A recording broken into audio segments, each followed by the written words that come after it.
Sünnet ne değildir? Sünnet, sakal bıyık, elbise sarık, kılık kıyafet midir? Allah Resulü'nün sünneti ne olabilir acaba? Allah sünneti sünnetullah nedir? Anlayışı kıtların sünnetten anlayışı erkek çocuklara yapılan bir operasyondan ibarettir. Anlayışı sınırlıların sünneti ise biraz daha ileri uzanır. Sakal bıyık, elbise sarık olur onlar için sünnet. Allah Resulüne uymak demek 1400 küsur yıl önceki kıyafete bürünüp o devrin örf ve adetlerine uymaktır onlar için. Kendilerinin Müslüman olduklarını, kısa kol gömlek giyenlerin ise kafir olduklarını söyleyen Müslümanlardır bunlar. Şah-ı velayet, ilmin kapısı Hazreti Ali'yi şehit edenler kadar Müslümandır bunlarda. Anlayışları o yüce zatı din dışı gören anlayıştır bunlarınki de.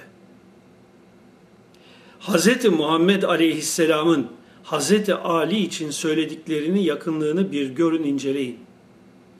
Onu Resulullah yolunda bulmadıkları için şehit eden o Müslümanların halini ve anlayış kapasitelerini iyi değerlendirin.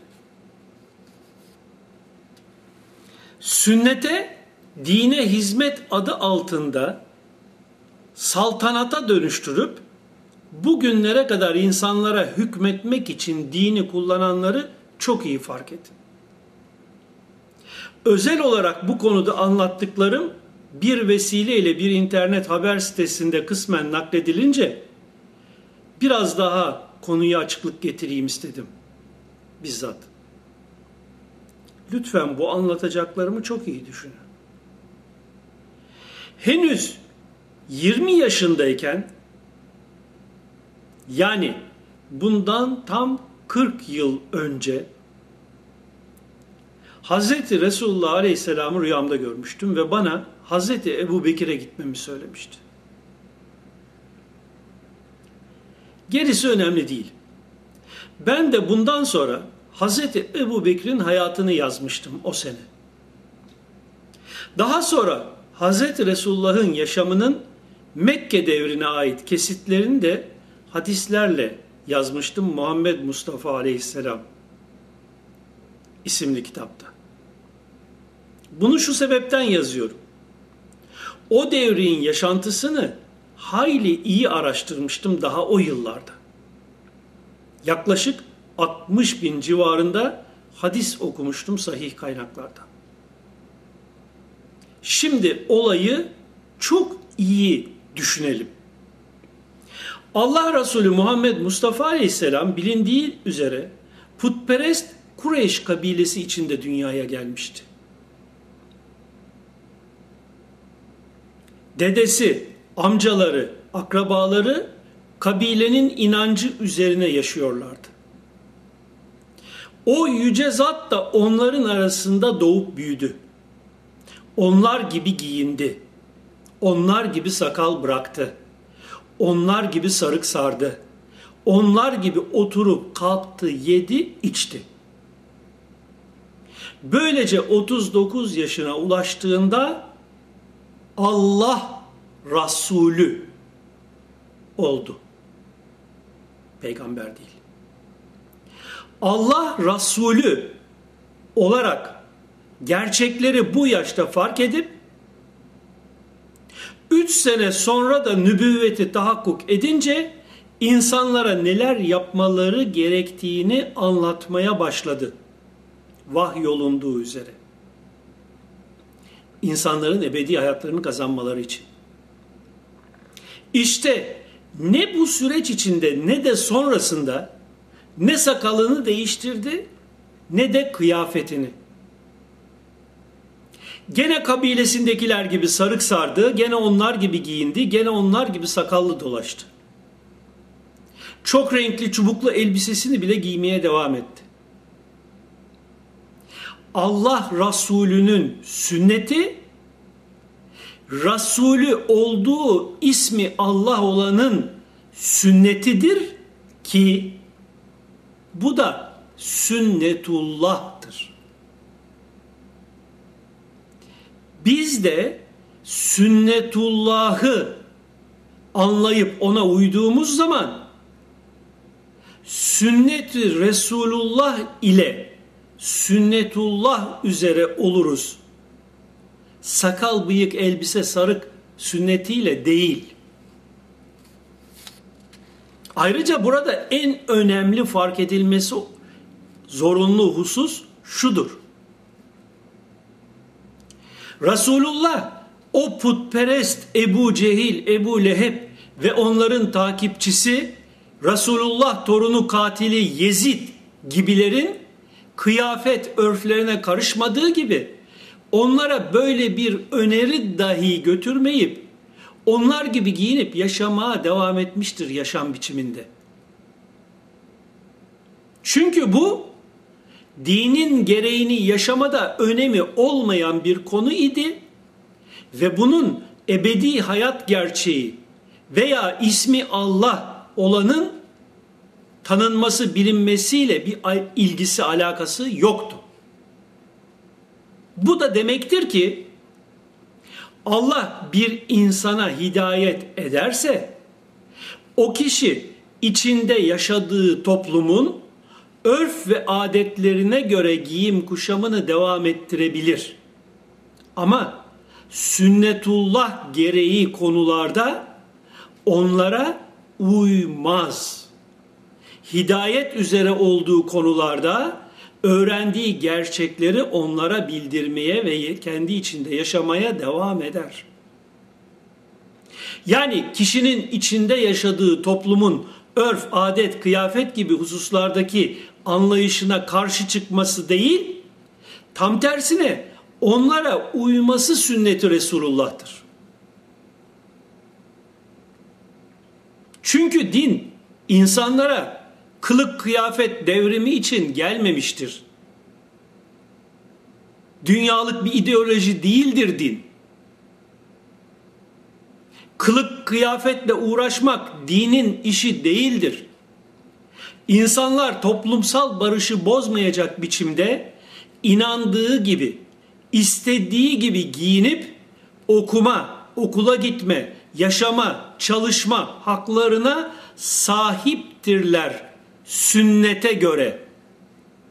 Her ne kadar bu husus beyni anlayamayıp bedende kalanlara ters gelse de.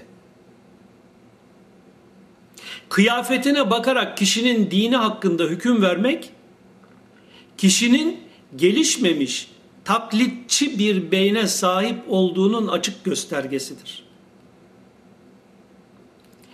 İsmi Allah olanın Resulü, insanlara içinde yaşadıkları sistem ve düzenin gerçeklerini bildirerek, insanların o günde din adı verilmiş olan Allah sistem ve düzenine uygun yaşamaları ve kendilerini ebedi hayata hazırlamaları için çaba göstermiştir.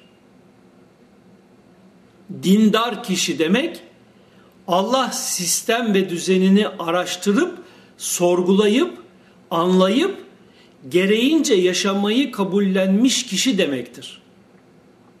Dindar kişi, bu okuduğu sistem gerçekleri dolayısıyla de muttaki, yani kendini koruyan olur.